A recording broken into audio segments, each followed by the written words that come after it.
everybody, Susan here, and I'm back with a tutorial today. And what we're going to be doing, I had a lot of requests and comments on the photo book that I made for my Steampunk album. Lots of people wanted to know how I did this. It's a book strictly for adding photos to your mini albums because so many people are like me and they end up having mini albums with not enough room for pictures. So I'm going to show you today how I did this. It's really a simple project. So let's get this out of the way and get started. I don't know that I'll be able to fit all this into one video. This may end up being 2, possibly 3. I'm going to try to get it in 2 if I can at all, and which means we might have to fast forward through some of this. Okay, on this mini I've used the Tim Holtz grunge board. This is the Tim Holtz paper for the binding, and then inside is just simply chipboard and pattern paper and cardstock. This is just cardstock, so let's get started.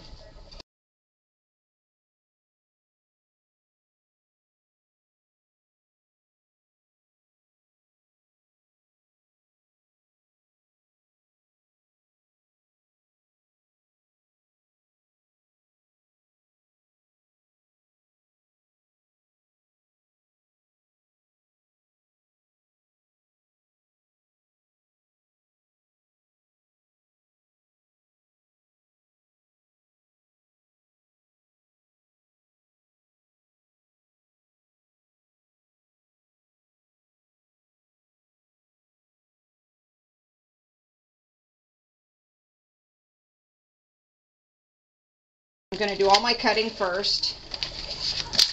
There's that. And then we're going to need a binder. And your binders don't have to be any big extravagant deal. We know that we need it to be 4 inches this way. So first thing we're going to do is we're going to trim this to 4 inches. Just like that. And then you need enough to just basically wrap around the finished mini and look good. And I kind of like this one. It's a little longer than what I need. Right now it is 5 inches. And I think I'm going to take about a 1/2 inch off of that. And I may end up trimming that back a little more before I'm done. So that will wrap around roughly like this when we're finished. And on this mini I've got the bracket end. Those are real easy to create. Let me get rid of my scraps here. Get this out of the way.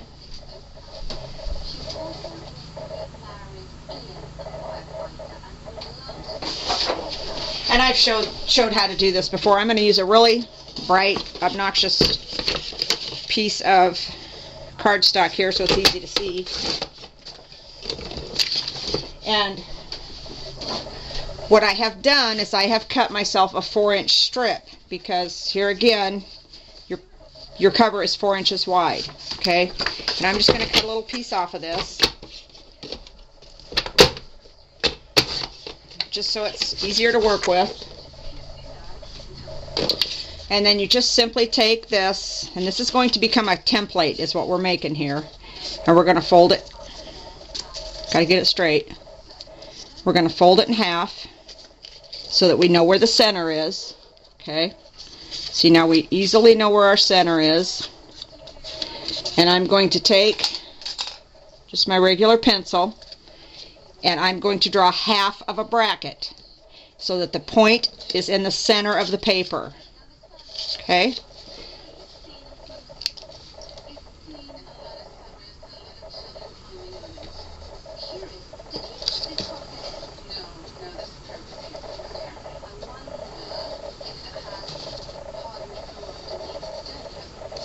And I'm pretty happy with that. I kind of like that pretty good. Now I'm going to take my scissors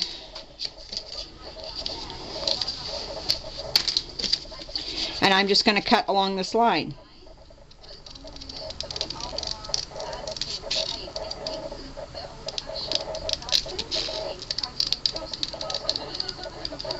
Just like that.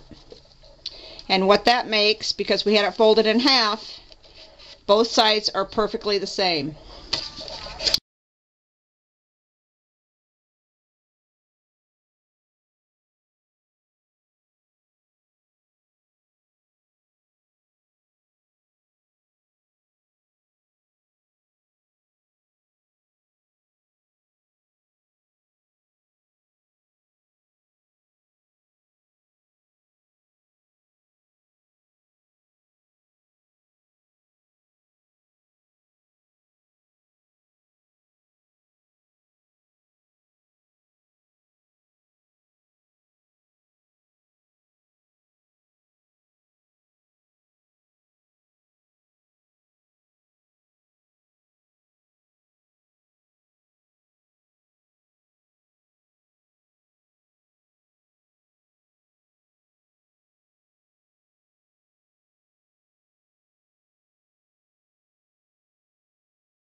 So now we know our cover is 4 inches by 5.5 inches. So I'm going to make the pages that go on the inside 4 inches, and I think I'll go with let's try 5 1/4. Let's try 5 1/4 and see what we get.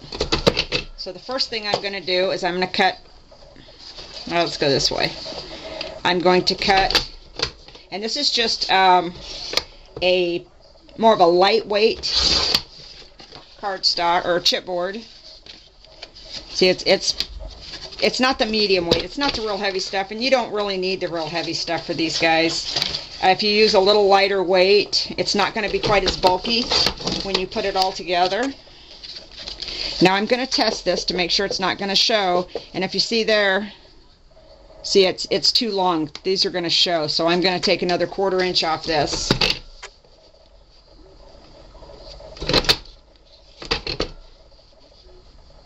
And I have a smaller paper cutter, you guys. I got this titanium blade cutter here a while back, and I got to tell you, I just love the thing. I use it all the time now. Okay, that's better. Now it's not going to show. Okay.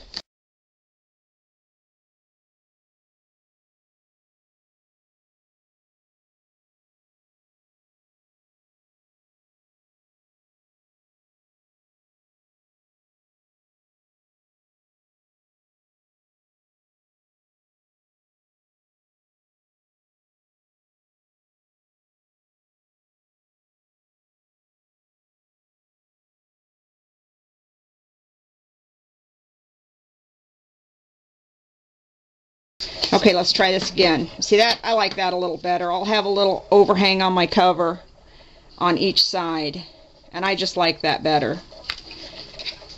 So now what we need is a piece of heavyweight cardstock, and you want good quality heavyweight cardstock for this. You don't want to use the inexpensive stuff.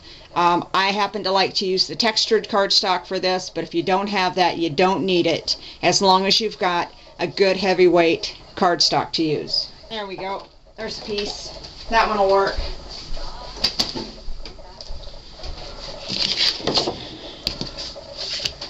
Okay, now these, we are going to use the other paper cutter first of all. Let me get out my little cutter peed. See, I do own a little one.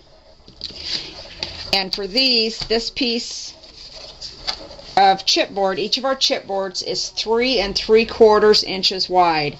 So when we cut these, we need to cut these to 3 3/4.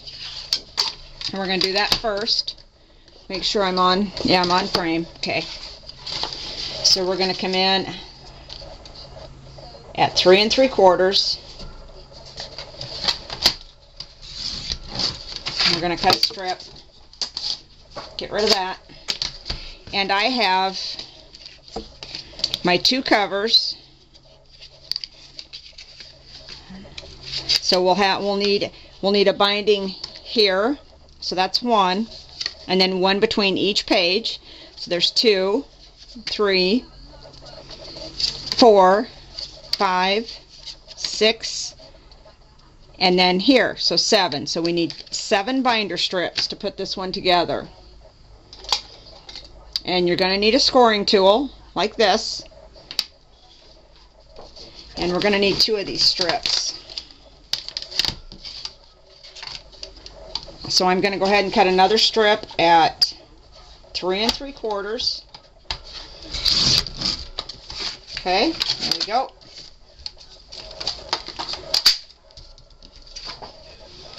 And I want to make sure that I'm on frame when I set this down so that I can sit down and do this a little easier. There we go. Okay.